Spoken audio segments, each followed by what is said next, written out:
রাত পোহালে শুরু হবে পবিত্র ঈদুল আজহা। তাই তো ঈদুল আজহার জামাতের জন্য প্রস্তুত করা হচ্ছে জমিয়তুল ফালাহ ময়দান। এদিকে ঈদের জামাতকে কেন্দ্র করে চট্টগ্রামের বৃহৎ ঈদগাহ জমিয়তুল ফালাহ ময়দানে চলছে সাজসজ্জার প্রস্তুতির কাজ। কেউ করছেন প্যান্ডেলের কাজ, কেউ লাগাচ্ছেন পর্দা, কেউ বা ব্যস্ত ফ্যান লাগানো কাজে, যাতে স্বস্তিতে নগরীর মুসল্লিরা ঈদের জামাত আদায় করতে পারেন। এবার জমিয়তুল ফালাহ ময়দানে প্রায় 40,000-এর অধিক মুসল্লি একসাথে জামাত আদায় করতে পারবেন। তাছাড়া গতকাল দুপুরে ঈদের জামাতের স্থান পরিদর্শনে এসে নগরবাসীকে ঈদের দিন সিটি ক্লিন রাখার এক বার্তা দেন চসিক মেয়র ডক্টর শাহাদাত। ফ্যাসিলিটিস যে এনশিওর আমরা যেটা করেছি, 142টার মতো আপনার ফ্যান থাকবে এবং 70টার মতো স্ট্যান্ড ফ্যান থাকবে।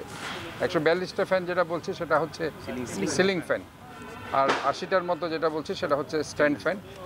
আর এখানে সিসিটিভি ফুটেজ থাকবে সার্বক্ষণিক, যাতে এখানে আমরা তার নিরাপত্তা জোরদার করার জন্য সকাল 9টা থেকে 5টার মধ্যে আমরা ইনশাল্লাহ এই ক্লিন আপ কর্মসূচিগুলো সম্পন্ন করব।